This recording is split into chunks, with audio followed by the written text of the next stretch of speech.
Good evening, everyone, and welcome to another edition of the Brian Crombie Radio Hour, second and 60. I want to introduce you tonight to a really interesting gentleman, Stefano Agostini. Is that correct? Stefano Agostini? Stefano Agostini. Stefano Agostini, I apologize. Stefano Agostini is the proprietor, owner, executive chef at Pane Vino Ristorante, which is a Northern Italian restaurant in Mississauga, here, Ontario, and Britannia. Welcome to our show. How are you? Very good. Hi, Brian. So I've had. Thank you for having me. My pleasure. I've had some restaurants from Port Credit and from the Danforth. I've had a big banquet hall from here, Ontario, and Britannia, so just south of, I guess, where you are. On my show, I've had hoteliers, I've had musicians. Everyone's been devastated. I've had barbers and hairdressers. What about yourself? How have you done?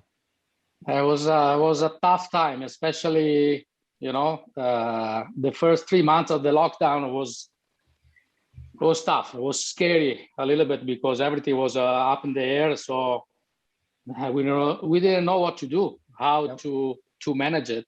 And but we tried to stay, calm and go day by day. And that's what we did. And so what have you done? Have you got a patio? Yeah, we have a patio, but at the beginning we never closed because, I was thinking that it was important to keep going and to stay open, even for the few businesses that was considered essential in the area. So I was thinking just to keep going, give it the service. It doesn't matter, 10 clients, 20 clients a day. So, of course, the drop was huge, And I was by myself with my wife, and I did everything by myself. The first months. Interviewed a restaurateur from Port Credit who said he was losing $10,000 a week. I know, I believe him. Luckily, we were able to manage all the costs in the best way that we could. And we took every assistance possible from the government. And I'm still grateful for what we had, because I was, even at the beginning, I was connected to my friends in Italy, my colleague in Italy, and they had nothing. Yeah. So for us, we were able to stay alive, to survive, and to go through. And hopefully, now in the fall, I believe it's not going back to normal, but I believe that we're going back to 70-75% of the business prior to the pandemic. Well, I hope you're right. And I hope to come and enjoy a nice Italian dinner at your restaurant. Please. I've got to ask you, what is the difference between Northern Italian and Southern Italian food? Southern Italian is it's more about the ingredient, very simple ingredient. Simplicity is the key. They have a great weather there, so the food is just outstanding. Olive oil, fresh herbs, fresh vegetable, simple ingredient, and of course pasta, pizza. The pasta there is made dry pasta that is made only with flour and water. In the north is we have more mountain, we have big prayers, so we cook more with butter. We cook more, we do more sauces, we age the cheese. In the south is more fresh. The weather makes the difference. Yeah. So we have a risotto, we have like braised, we like to cook with long cooking process. In the south is very simple, fast. It's all about the ingredient. Also in Italy, the history make a difference, because the population that habitate those territory was what make the food. So in the north, we have more the contact with the north of Europe population, so France, Germany, Austria, and then of course the food is influenced by that. And when I think geographically, what would you say is the separation between northern Italy and southern Italy? Is it Rome or is it Venice? I would say the center is different, because Rome, and then from Rome to Bologna, that's the center of Italy, as well is a bit different. The cuisine is a combination of both. I would say from Bologna, the north starts. So Tuscany, Bologna, and then the north starts. The Piemonte, Lombardia, Veneto, Emilia Romagna. So those are the north. And the south is south of Rome or south of south of Naples. Rome. Yeah, south of Rome. And where would you get most of the seafood? In the south? The south, the Adriatic Sea is the main seafood port in Italy is Chioggia, which is they call it the Little Venice. Is very close to Venice. That's the main port in Italy. But of course, Sicily is big for seafood from Mediterranean Sea. I understand that in addition to being a owner of a restaurant, you're a private chef and a cooking instructor, and you are a cooking instructor at is it Cucintanto? Italian? Cucinato, yes. Italian Cucinato culinary studio. Tell us about that. What do you do? What do you teach there? Italian cooking, I presume. Yeah, I teach Italian cooking, mostly seafood. My background is on the seafood industry.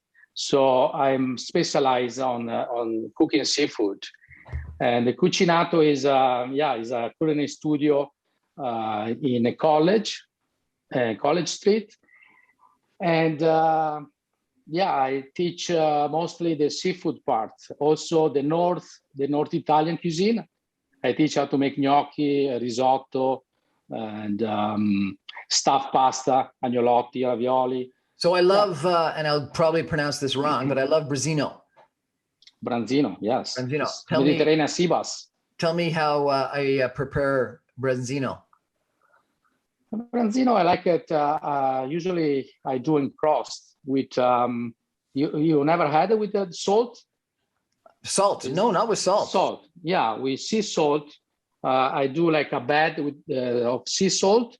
I put the Branzino on top without nothing, and then we cook in the oven for, it depends the weight of the fish, but usually it's half an hour for at 400 degrees, and then just olive oil, salt, pepper, and lemon juice, and you have a beautiful dish.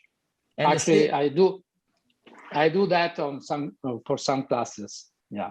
And the secret to cutting it, I understand, is to do a little V along the back. Yeah, to the bonnet. Yes. Mean? Yeah. To the bonnet after you cook it. You need to take off first of all you need to cut the fin on the side, and then you take the skin and you open it up in two pieces. Basically, you make a fillet. Wonderful, absolutely wonderful fish. I think the best I've ever had. There's just no question. Mediterranean sea bass, wonderful. What's your favorite meal to make?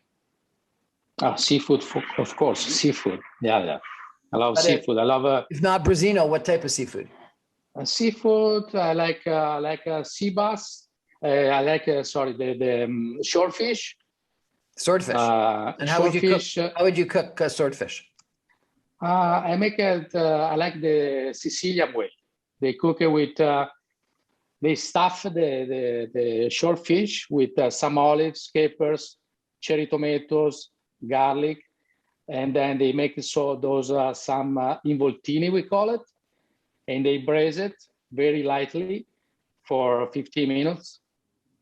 And then so that's a beautiful, especially in the summer, is fantastic. And do you serve this at your restaurant in Mississauga? That one, I do it for some private event. If I do some private event, I do some of those involtini, even as an appetizer, as a finger food. They're amazing. Yeah.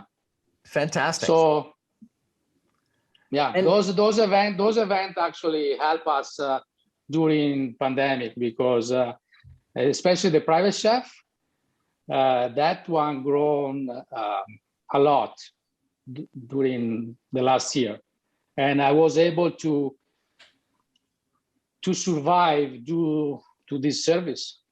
I heard that one of the other trends, in addition to private chefs, was something called ghost kitchens. Are you aware of the term ghost kitchen? Oh yeah. I were. Yeah. Tell us what a ghost kitchen is. Basically, a ghost kitchen is you use your kitchen to make different kind of food, different kind of cuisine. So you can have, for example, you can have 4 applications in your kitchen. One can be Italian, the other can be Mediterranean cuisine, the other can be I don't know, Japanese or Chinese. So basically, you save in expenses, but you do more service. You do more service with one kitchen. One kitchen, and you advertise on social media or wherever that you've got different types of cuisine available, and the different delivery services will come and pick it up and take it to people's homes. Is that correct? Yeah. Basically, you use your kitchen, but then you have 3 kind of restaurant in the kitchen. So let's talk about the things. Number 1, patio. Number 2, the government funding has helped. Number 3, the private catering. Number 4, the ghost kitchen. What else have you done to survive COVID-19? We did chef prepare meal. So basically, so we are a lunch place in Mississauga. So we thought just to implement a dinner. So of course the restaurant was closed. So the way we implemented was to create a different menu that our client can order online. We create a new website that we have this option, and people can order online. They choose, I don't know, if they want a lasagna, gnocchi, or scallopini, branzino, like you said. And then the day after, we deliver to them, or they pick it up at the restaurant between 2 and 4. So that's something that we implemented. There was not this service before. Before it was just lunch, a busy rush. We did cooking classes before, but we didn't have this option. Also, we did the grab and go. So a client come for lunch now, of course, for pick up one salad or a panini that we serve there. And then they see a lasagna, they see a focaccia, they see sauces, and they take it home for dinner. So that's what we implement in the last year. I love veal Marsala. What's the secret to a good veal Marsala? For sure, you need a good piece of meat. You need a good part of veal. It has to be tender. The best part is the loin of the veal, and then you pound it very thin. Usually, I put some flour, and then we pan fry, and then we make a nice sauce on the side. And of course, the Marsala is a key. Marsala wine is a key. And where do you get the Marsala wine? Marsala go to LCBO. You know, it's a Marsala from Sicily. From Sicily. Usually. Yeah. Excellent. So if my 2 were Branzino and Vil Marcello, what's your favorite, other than just seafood generally? My favorite, I love vegetable. I like a vegetable. I like caponata, for example. I like pizza. I like our panini. And We make a focaccia. We make it's a 2 days process to make our focaccia, and because we the dough when we make the bread has to raise for 24 hours. Really? Yeah. I had grilled steak on a panini, on a focaccia today that was spectacular. Oh, yeah. That's good. So if people want to check out your restaurant, do you have a website? Oh, yeah, for sure. We have a website. What's the website? It's panevino, pane/vino .ca. And Panovino is bread and wine? Yes, bread and wine. Bread and wine. Well, I hope to come and have lunch or dinner at your restaurant sometime, sir. And Chef, thank you so much for joining us and telling us a little bit about your restaurant and Italian food. And most importantly, how you, like a lot of people, have fought your way through to be resilient and survive COVID-19, because I know it's been a struggle. And you know what we've all got to do? We've all got to come out and enjoy your and other local restaurants to support you. Yeah, do that, please. Thank you. Thank you, sir. Thank you again, Brian. Thank you. Good. Thank you. Bye-bye. Bye-bye.